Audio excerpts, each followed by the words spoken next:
Вештачката интелигенција бележи голем напредок во последниве години. Апликациите кои се резултат на вештачката интелигенција можат за неколку секунди да завршат задачи што ние со нашата ефикасност веројатно не би можеле да ги направиме за толку кратко време. Време е за најновата приказна.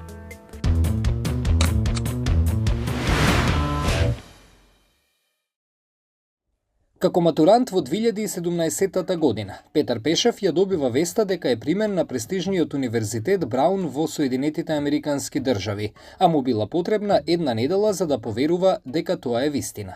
Неговата првична реакција не е за изненадување, имајќи го предвид фактот дека на овој универзитет, кој е седмата најстара високообразовна институција во САД, годишно се запишуваат неверојатно мал дел од вкупно пријавените кандидати. Конкуренцијата и за таа академска година на Браун била огромна, а Пешев бил дел од само 8,3% од кандидатите кои ја поминале многу строгата селекција на универзитетот. Додека студирав математика и компјутерски науки на универзитетот Браун, 2 семестри работев како демонстратор на предметот длабоко учење, а во вториот семестар бев одговорен за припрема на презентацијските материјали што професорот потоа ги користеше на предавања.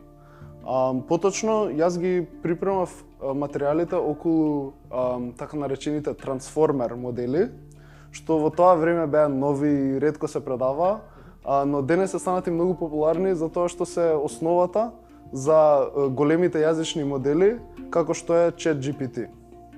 По дипломирањето работел 3 години во Мета, поранешен Facebook. Сите негови искуства од САД одлучил да ги донесе во земјава. Тоа е за восхит и сосема во спротивност на постојаниот одлив на млади образовни кадри. Како прво морам да нагласам дека за студиите на Браун јас бев добитник на државната стипендија, која покри голем дел од трошоците и школарината, а ме задолжи по 3 години работење во САД да се вратам во Македонија. Второ, морам да потенцирам дека јас потекнувам од едно семејство кое е добро поставено материјално, што ми овозможи да знам дека кога ќе се вратам, нема да налетам на некои лоши животни услови. За жал, многумина што се иселуваат од државата ја немаат таа привилегија. Напротив, често се очекува од нив да заработат доволно финансиски за да можат да си ги поддржат своите семејства. Но сепак, јас уште кога ја прифатив стипендијата, имав намера да се вратам во Македонија, затоа што чувствувам должност кон државата која ме израсна и образова. Сегогаш сум имал чувство дека имам повеќе што да понудам на ова општество тука од колку тие надвор. Откако се вратил, се вработува како програмер во фирма чија половина собственост припаѓа на неговите родители, во момент кога технолошки светот, вклучително и бизнисите, се наоѓаат пред историски момент. Сите гледаат како вештачката интелигенција ќе го преобликува начинот на кој функционираат бизнисите. Вештачката интелигенција ќе има најголемо влијание на сите работи кои што се вршат претежно дигитално. Во тоа спаѓаат сите професии кои што се сведуваат на генерирање на текстови и табели, како новинарството, програмирањето, маркетингот, сметководството и слични. Исто така ќе бидат погодени дигиталните уметници кои работат комерцијално, како на пример за реклами. И во тоа спаѓаат и визуелните уметници и музичарите. Меѓутоа, клучно прашање за бизнисите ќе биде дали тие ќе ги искористат алатите за вештачка интелигенција како поддршка за постоечките стручни кадри или во потрага по поголем профит како целосна замена за нив. А дали ова промена што одредени бизнис сектори или професии посебно би ги погодила? Има ли причини луѓето да стравуваат? За да не стравуваме, треба да бидеме мудри. Со тоа сакам да кажам дека со мудри политички регулативи кои ќе ги заштитат правата на работниците, кои се под ризик да бидат заменети, не би имале од што да се плашиме.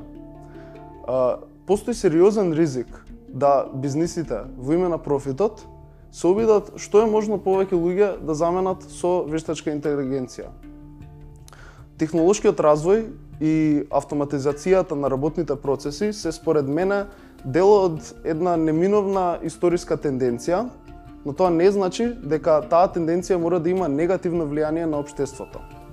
Сепак живееме во општество за луѓе, не за машини, и затоа, според мене, политиката треба да ја регулира таа транзиција кон автоматизација во име на работниците. Како да се позиционира македонската економија за да фати приклучок со најновите случувања? За жал, во Македонија најверојатно нема да бидеме ни подеднакво, ни повеќе спремни од останатиот свет за промените. А за жал, и во останатиот свет се уште не постојат адекватни закони кои треба да ги заштитат правата на работниците од овие ризици. Затоа, не треба да чекаме и да ги примениме законите кои што други држави ќе ги применат, туку треба да бидеме проактивни, да размислуваме ние за тие регулативи, за да ги заштитиме работниците и да бидеме пример за другите држави. А како да научиме да пловиме во светот на вештачката интелигенција и како да се заштитиме во иднина? На местата каде што се најкорисни, верувам дека алатите со вештачка интелигенција ќе се користат се повеќе и повеќе, па затоа не е потребна интервенција во таа насока.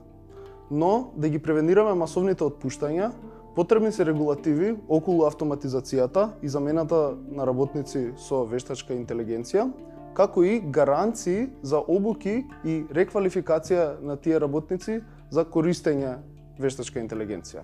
Ако не се спроведат тие мерки, се надевам дека синдикатите на тие работници кои што се под најголем ризик ќе успеат да се изборат за договори со бизнисите околу тие рамки. Го мотивира сознанието дека може да придонесе за подобрување на постоечките системи во државава, со тоа што ќе има позитивно влијание врз секојдневното искуство на секој граѓанин во земјава. Еве која е неговата визија за иднината. Додека живеев во САД, ме инспирираше тоа што апликациите за такси сервиси, како Uber, поддржуваа автоматско преведување. Тоа им овозможуваше на возачите кои воопшто не зборуваа англиски да може да се разберат со своите патници. Модерните модели на вештачка интелигенција овозможуваат досега најпрецизно машинско преведување на помалку застапени јазици, како македонскиот, албанскиот и сите други јазици кои што се зборуваат во Македонија.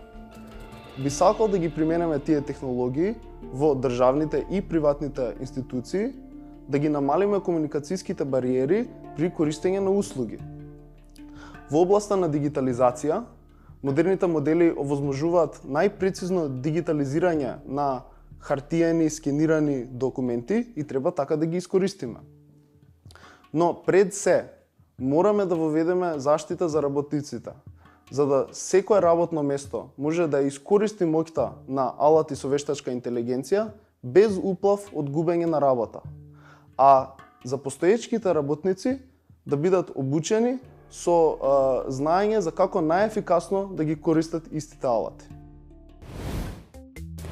Напредокот и развојот на вештачката интелигенција значително влијае на развојот и трансформацијата на сите индустрии.